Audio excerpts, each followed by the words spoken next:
नमस्कार सर, मेरा नाम राजू है। आज का टॉपिक है, काफ़ी सारे टीवी में, मीडिया में, एडवर्टाइज में देखेंगे, ऐसे कहेंगे ये म्यूचुअल फंड देगा सबसे ज़्यादा रिटर्न, सबसे सेफ और सबसे लो रिस्क फंड। तो सबसे पहले ये जो प्यारी प्यारी बातें होती है ना, इसमें कितना सच्चाई है इसको जानेंगे इस वीडियो में। पहला पॉइंट आता है सबसे ज़्यादा रिटर्न देने वाला। कैसे देखते हैं सबसे ज़्यादा रिटर्न? लेंगे पिछले एक साल का, अभी से पिछले एक साल का बात करेंगे और देखेंगे HDFC स्मॉल कैप ने सबसे ज्यादा रिटर्न दिया है, छप्पर फाड़ के 45% का रिटर्न दिया है। 10 लाख रुपया लगाया था, 14,53,000 हो गया, 45% का रिटर्न स्मॉल कैप में HDFC स्मॉल कैप। दूसरे कैटेगरी का बात करेंगे, मिड कैप कैटेगरी में HDFC मिड कैप अपॉर्चुनिटी पिछले एक साल में 41% का रिटर्न दिया और 10 लाख का 14,18,000 बनाया। इस तरह से एडवर्टाइज होगा। तो यहाँ पे जो सबसे टॉप में था, क्या आगे आने वाले साल में भी टॉप होगा या इस साल के पहले भी टॉप पे था? इसको दूसरे उदाहरण से समझते हैं। एक खिलाड़ी ने क्रिकेट में 100 रन मारा एक मैच में, तो उस दिन का हो गया man of the match, 100 run मार दिया। और अगले ही मैच में पता चलता है कि 0 से 10 के बीच रन बनाया और आउट हो गया। तो ये जो टॉप पे था पिछले मैच में, वो किसी के 10वें नंबर पे आ गया और कोई दूसरा व्यक्ति, कोई दूसरा खिलाड़ी दूसरे मैच में शतक मार दिया। तो यहाँ पे जो आज ये जो मिड कैप या स्मॉल कैप में टॉप पे दिख रहा है, कभी ये क्वांट स्मॉल कैप टॉप पे हुआ करता था। मिड कैप कैटेगरी में कोई दूसरा मिड कैप टॉप पे हुआ करता था। अगर लार्ज कैप का बात करें तो निप्पॉन इंडिया लार्ज कैप आज टॉप पे दिख रहा है। पिछले एक साल में 31% का रिटर्न दिया है, लेकिन पहले कभी इडलवाइज लार्ज कैप हुआ करता था। तो इस तरह से करके ऊपर नीचे चलते रहता है। आप सोचेंगे कि मैं इसमें पैसा लगा दूं टॉप को देख करके, अगले साल वो टॉप पे होगा ही नहीं, गारंटी है कि नहीं होगा। तो उससे बचने का उपाय क्या है कि आपको मान लीजिए 10,000 रुपया करना है, तो 2-2 हज़ार रुपया करके 5 में डाइवर्सिफाइड करके लगा देंगे और चेक करेंगे AUM बाई। स्मॉल कैप में लगा देंगे, मिड कैप में लगा देंगे, AUM बाई। जिसका AUM ज़्यादा है वो ऊपर नीचे होगा, टॉप 5 में वो रहेगा। टॉप 10 भी ले सकते हैं। आपको 20,000 करना है, 2-2 हज़ार का 10 फंड लेके छोड़ देंगे। 5 small cap, 2 mid cap, 1 flexi cap, 1 multi cap. ज़्यादा डाइवर्सिफाइड करना है तो आपको अच्छा रिटर्न तो स्मॉल कैप ही देगा। अब अगला क्वेश्चन है कि सबसे सेफ, अगर आपने म्यूचुअल फंड में कदम रखा तो कुछ भी सेफ नहीं है शॉर्ट टर्म में। लॉन्ग टर्म टाइम देंगे, 10 साल, 15 साल, 20 साल, और AUM वाइज आपने फंड सेलेक्ट करके रखा है तो थोड़ा बहुत सेफ हो सकता है। यहाँ भी कोई गारंटी नहीं है। अब दूसरा बोलते हैं लो रिस्क। कुछ भी लो रिस्क नहीं होता है। अगर आपने इक्विटी में, शेयर में, मार्केट में पैसा लगाया, इक्विटी को शेयर भी बोलते हैं, मार्केट में जितना कंपनी है वो इक्विटी शेयर बाजार हो गया। अगर आपने यहाँ पे पैसा लगाया तो हलचल हलचल ऐसे ऐसे करके होगा। अब किसी ने 1 साल के लिए पैसा लगाया और इतना हलचल हुआ, 1 2 3 4 5 6 7 8 9 10 11 टाइम्स वो डांस किया है, ऊपर नीचे हुआ है, तो कौन सा लो रिस्क बोलेंगे? तो इतने ड्यूरेशन में अपने पैसों को देखेंगे कि हलचल हो रहा है। अब इक्विटी का बात करें ना, एकदम बिल्कुल वाइब की तरह, ऑलवेज एक्साइटिंग, ऑलवेज वोलेटाइल। कब वोलेटाइल हो जाए, कब प्यार जता दे, पता ही नहीं चलेगा। वो मार्केट का हाल इसी तरह से ऊपर नीचे होते रहेगा।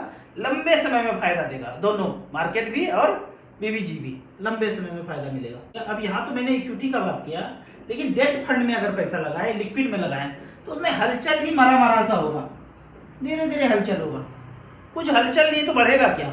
यहाँ पे देखते हैं, एक उदाहरण लेते हैं। 10 साल के लिए अपने पैसा लगाया डेट फंड में, लिक्विड फंड में, वो सेफर जगह लगाया जिसमें हलचल बहुत कम है। तो यहाँ देखते हैं 10 लाख रुपए लगाया लमसम में, 10 साल तक रिमेन इन्वेस्टेड रहेंगे तो वो पैसा 20 लाख रुपया हो जाएगा और 7.2% का रिटर्न मिलेगा। तो ये हो गया डेट फंड, लिक्विड फंड में। अगर सेफेस्ट में हलचल आप ज़्यादा लेना नहीं चाहते हैं, हार्ट अटैक हो जाता है कभी भी, कार्डियक अरेस्ट भी हो सकता है, हो ही रहा है, देख ही रहे हैं, तो 7.2 के रेट से 10 साल में आपका 20 लाख बनता है। लेकिन यही पैसा 10 लाख रुपया मच फंड में हो और बैलेंस कैटेगरी में बोलता हूँ, थोड़ा सा सेफर वाला, यहाँ पे स्टार SIP में जाएंगे और कैटेगरी में 14 नंबर पे सिलेक्ट किया है। 14 नंबर पे हाइब्रिड इक्विटी है, इसको सिलेक्ट किया, AUM वाइज सिलेक्ट कर लिया, यहाँ पे टच किया, AUM वाइज सिलेक्ट हो गया। तो पहला फंड आ गया जिसमें 57,000 करोड़ है, SBI इक्विटी हाइब्रिड। दूसरा है ICICI equity and debt 22,000 crore. तीसरा है HDFC हाइब्रिड इक्विटी 19,000 करोड़, और चौथा है कैनरा रेनबो 8600 करोड़। तो इस तरह से करके यहाँ रिटर्न देखेंगे 10 लाख का वैल्यू, पिछले 10 साल का बात है।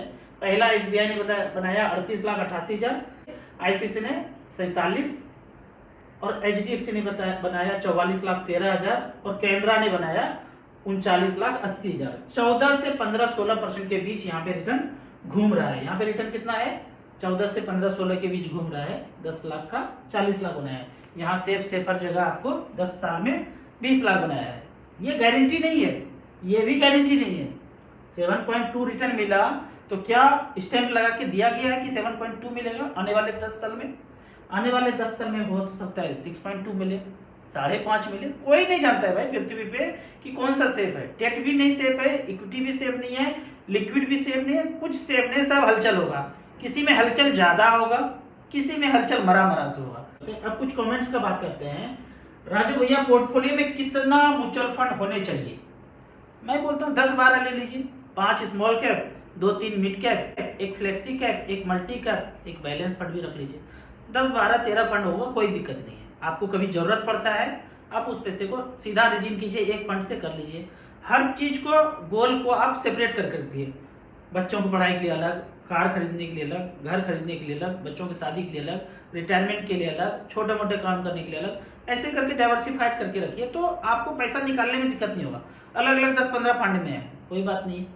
काम करना है, कार खरीदना है, रिडीम किया 3-4 लाख रुपया, कुछ पैसा सेविंग अकाउंट में पड़ा हुआ है, करके खरीद लिया। अब एक ही 2 फंड में आपका 50 लाख रुपया दिख रहा है, तो निकालने में ममता लगेगा भाई। 50 लाख देखने में अच्छा लगता है, बढ़ने देते हैं, तो पैसा का पहाड़ बनाने का आपको इरादा होगा। लेकिन छोटे छोटे अमाउंट में पैसा है, जरूरत पड़ा आप निकाल कर मौज। इस तरह से करके 10-12 फंड में रखिए। हमने रखा है, जब जरूरत पड़ता है निकालते हैं। अभी रिसेंटली निकाला 2-4 लाख यूज किया। तो इस तरह से करके आप 10-12-13 फंड रखिए, कोई दिक्कत नहीं है। ये चीज जो बोलते हैं ना कि ज्यादा फंड होगा तो मैनेज करने में मुश्किल होगा, ये आदिकाल का बात था भाई। आदिकाल में बोलते थे रात में सुई मत देना, क्यों? वो आज निरर्थक है ये। रात में सुई मत देना, कि रात में सुई देते इसमें गिर जाए तो बॉल बत्ती डिबिया बत्ती तो होता नहीं था इतना, तो अगर किसी के पैर में चुभ जाए तो लहूलुहान हो जाएगा पैर। आज तो मोबाइल का टॉर्च ऑन कीजिए और सुई क्या कुछ भी ढूंढ लीजिए। तो आज वो चीज नहीं है। आज ये बोले कि रात में सुई नहीं दे देंगे, तो वो पीछे जमाने से ऐसे चलते रहा परंपरा, वो घिसा पिटा चीज है, खत्म हो गया। अब पहले बोलते थे ज्यादा फंड होगा तो मैनेज करने में दिक्कत होगा। पहले क्या होता था, अलग अलग एमसी में जाते थे, फॉर्म भरते थे, अलग अलग स्टेटमेंट आता था। 10 फंड है तो 10 फंड बिखेर के रखिए, इसको देखिए, इसको देखिए, इसको देखिए, मैनेज करना मुश्किल है। आज तो एक ही मोबाइल स्क्रीन पे आपको 10-15 फंड दिख रहा है, कौन सा मैनेज करना आसान है? सब कुछ कंप्यूटर का खोपड़ी कर रहा है, हमें तो खोपड़ी लगाने की जरूरत नहीं है। 10-12-15 फंड हो, कोई दिक्कत नहीं है। अगला क्वेश्चन है, मान के चलिए 15 लाख का पोस्ट ऑफिस में झोंक दिया और वहां से MIS कर दिए, और जो इंटरेस्ट आया उससे म्यूचुअल फंड में SIP कर लूं तो कैसा प्लान रहेगा? ये क्वेश्चन इस तरह से है कि घर वाले कह रहे हैं कि इस लड़की से शादी कर लो, बीवी जी तो यही बनेगी तुम्हारी। अब मन राजू भैया हमारा तो इस गर्लफ्रेंड पे है, आत्मा तो यही बसता है, यहीं जाते हैं तो यहीं सपोर्ट मिलता है, लेकिन एकदम जिद पे अड़े हुए हैं घर वाले की यहीं शादी करना है। तो आपका क्वेश्चन है कि शादी यहीं पे कर ले और बीच बीच में इनसे मिलने चल जाएं, जब आत्मा की संतुष्टि चाहिए, अच्छा प्यार चाहिए तो यहीं पे चले जाएं। इस तरह से क्वेश्चन पूछ रहे हैं कि पोस्ट ऑफिस में पैसा झोंक दें, यहाँ के इंटरेस्ट से SIP कर लें।